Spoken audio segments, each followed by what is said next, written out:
ഡാ നിൻ്റെയൊക്കെ പഴയ കേസില്ലേ ക്രൈംബ്രാഞ്ചിന് നല്ല സൂചന കിട്ടിയിട്ടുണ്ട്. ഇവിടെ ഇരിക്കണ പലരും അതിൽ കുടുങ്ങാനുള്ള ചാൻസും ഉണ്ട്. അതുകൊണ്ട് ഈ ചെറിയ അടിപിടി കേസിൽ നിങ്ങളെയൊക്കെ അകത്താക്കി ഞങ്ങൾ നിങ്ങളുടെ വില കളയുന്നില്ല. ടി വിയിലൊക്കെ വരണ്ടല്ലേ അതുവരെ തമ്മിൽ തല്ലി ചാവാതിരുന്ന നിങ്ങൾക്ക് കൊള്ളാം.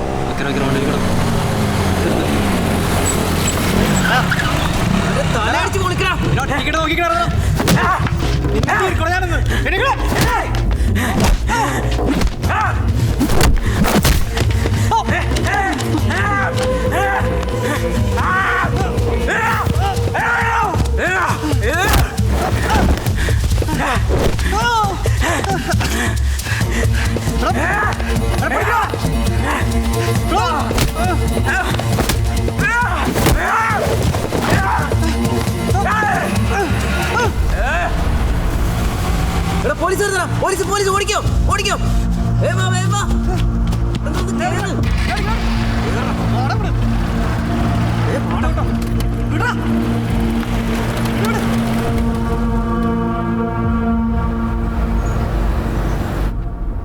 അവരുടെ വിസേ സാറാ മറ്റേ കേസിൽ ക്വസ്റ്റ്യൻ ചെയ്ത പിള്ളേരില്ലേ അവന്മാരൊരു അടിപിടി കേസിൽ പൊക്കിയിട്ടുണ്ട്. സാറിന് എന്തെങ്കിലും ചോദ്യം ചെയ്യാനുണ്ടെങ്കിൽ അവന്മാരെ ഞാനിവിടെ പിടിച്ചു വേണമെന്നില്ല ഡേവിസേ.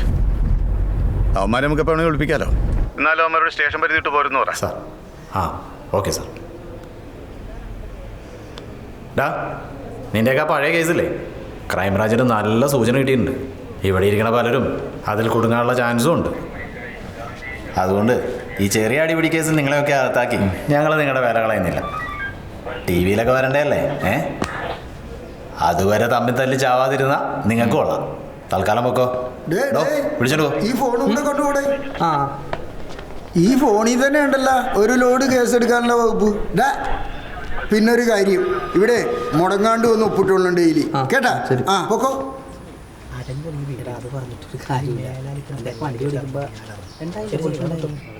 അതെ സാറ്, ശരിക്കും അവർക്ക് എന്തെങ്കിലും സൂചന കിട്ടിയിട്ടുണ്ടോ? അങ്ങനെ ചോദിച്ചാൽ ഇതിപ്പോൾ ക്രൈംബ്രാഞ്ചിൻ്റെ മൂന്നാമത്തെ ടീമല്ലേ ഈ കേസ് അന്വേഷിക്കുന്നത്. ഇതിനു മുമ്പുള്ള 2 ടീമും ഇത് തന്നെയാണ് പറഞ്ഞത്, സൂചന കിട്ടിയിട്ടുണ്ടെന്ന്. നമ്മൾ ആദ്യം ഈ കേസ് അന്വേഷിച്ചപ്പോൾ പറഞ്ഞ പോലെ സൂചന കിട്ടിയിട്ടുണ്ടെന്ന്.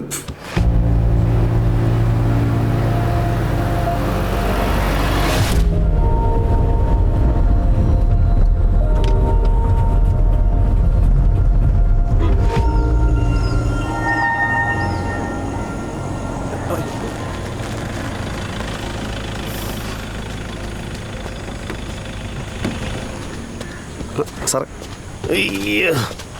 ഇതാണോ ആളെ? ശരി സാറേ, സംഭവം നമ്മുടെ കസ്റ്റഡിയുള്ള സ്ഥലമാണെങ്കിലും പുറത്തുള്ള ആൾക്കാർ വരവ് കൂട്ടുന്ന കേട്ടെ. അത് നമ്മളിവിടെ താമസിക്കാൻ വന്നല്ലോ, കുറച്ച് ഞാൻ പോവില്ലേ? ശരി, നീ ആരെങ്കിലും വരേണ്ടത് വാച്ചി.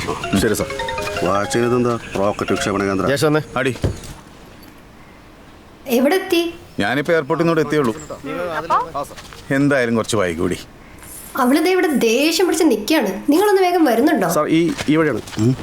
ഗിരിജ ലൈറ്റ് ഓൺ ചെയ്ത്. ശരി സാർ. സാറേ ശ്രദ്ധിക്കണം, ഇന്നും നേരത്തിന് എനിക്ക് എത്താൻ പറ്റുമെന്ന് തോന്നുന്നില്ല. താൻ എങ്ങനെയെങ്കിലും മോളെ പറഞ്ഞ് സമീപിച്ച് കൂട്ടിക്കൊണ്ടു വന്നു.